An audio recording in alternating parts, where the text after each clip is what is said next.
ఈ దినం దేవుని వాగ్దానం. ఈ ఉదయకాల సమయంలో ఈ దినం వాగ్దానం అనే కార్యక్రమానికి ప్రేమతో ఆహ్వానిస్తూ, దేవుడు 2 దినాలు మిరియాలు కూడా జరిగించాడు. ఇది 3వ రోజు. ఆయన ఎంత నమ్మదగిన దేవుడు, శక్తిమంతుడు. తన రాజ్యాన్ని, తన స్వార్థని వెదజల్లుతూ, క్రిస్మస్ సంతోషాన్ని ఇస్తూ, ఆత్మీయ బలం ఇస్తూ, ఆ లైవ్ ద్వారా మీతో కూడా మాట్లాడుతున్నాడు. ఈరోజు ఎలా ఉన్నారు? మీ ఇంట్లో ఎలాంటి బాధలు ఉన్నారా? కష్టంలో ఉన్నారా? బాధలు ఉన్నారా? సమస్యలు ఉన్నారా? అంటే ఎంతోమంది నలిగిపోతున్నారు అనిపిస్తుంది కొన్నిసార్లు. నేను వాళ్ళలాగా ఉండలేకపోతున్నా, వీళ్ళలాగా ఉండలేకపోతున్నా, అలా చేయలేకపోతున్నా అని అనుకుంటూ నిరుత్సాహపడేవారు చాలామంది ఉన్నారు. వాళ్ళకి వీళ్ళ లెక్క కాదు దేవుడు. నేను ఒక శ్రేష్టమైన బిడ్డగా ఎన్నుకున్నాడు. నువ్వు ప్రత్యేకించబడిన బిడ్డవి. నీ మీద కూడా నీ జీవితంలో లేట్ అవ్వచ్చు కార్యం, కానీ దేవుడు ఏదో చేయబోతున్నాడు. ఆయన నిన్ను విడవడు. రక్షణ లేని బిడ్డలకి ఈరోజు రక్షణ దినం. మీ హృదయాన్ని సేకేయండి. మీ జీవితాలకి రక్షణకర్తగా ఉండి పాపక్షమాపణ, నిత్య జీవాన్ని, పరలోకాన్ని ఇస్తాడు. ఒక్క మాట చదువుతున్నాను. 9వ కీర్తన 9వ వచనం.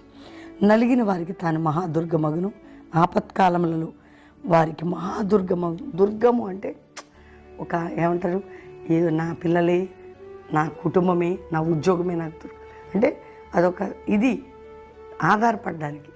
ఇప్పుడు నలిగిన వారికట ఆపత్కాలంలోనట ఆయనే అట నిలబడతాడట. నీ కొరకు ఎవరు నిలబడతారు? ఎవరట? ఆయనే నిన్ను కాపాడతాడు. ఆయనే నీ జీవితానికి నిలబెడతాడు.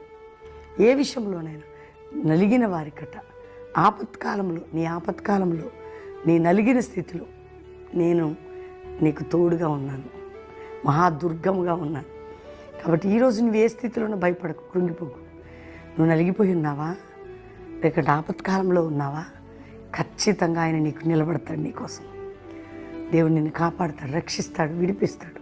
నీ పక్షమే అద్భుతం చేస్తాడు. కాలం మందు నలిగి ఉన్నావా? నేను నీకున్నానని మాట ఎవరండి ఇచ్చేది? ఆయన మహాదుర్గమ, పిల్లర్ లెక్క నిలబడతాడు యేసయ్య. ధైర్యం తెచ్చుకోండి, దేవుని స్తుతించండి. నలిగిన, కృంగిన, అలసిపోయినా, ఓడిపోయినా, పడిపోయినా దాన్ని పట్టించుకోకండి. ప్రభువు నేను నిలబెడతాడు. కాబట్టి నలిగిన నీకు, ఆపత్కాలంలో నలిగిపోయిన నేను నీకు తోడుగా ఉంటాను. ఈ వాగ్దానాన్ని ఎత్తిపట్టి ప్రార్థన చేయండి. నిన్ను నేను విడిపిస్తాననే మాట గట్టిగా పట్టుకోండి. ఆయన ఉన్నాడు అని ధైర్యం తెచ్చుకోండి. ప్రార్థన చేసుకుందాం.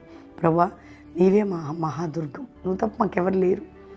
నీవే ప్రతి బిడ్డనికి వారి కష్టంలో, దుఃఖంలో, బాధలు, నిందలు, రోగాలు, వ్యాధులు, ఎటువంటి కండిషన్లో వారున్న విడుదల, ఏ దేశంలో ఉన్నవారు విడుదల, ఆపత్కాలం నుండి విడుదల, అప్పుల బాధ నుండి, మానసిక ఒత్తిడి, కృంగిదల, నిరుత్సాహము, పడిపోయిన స్థితి,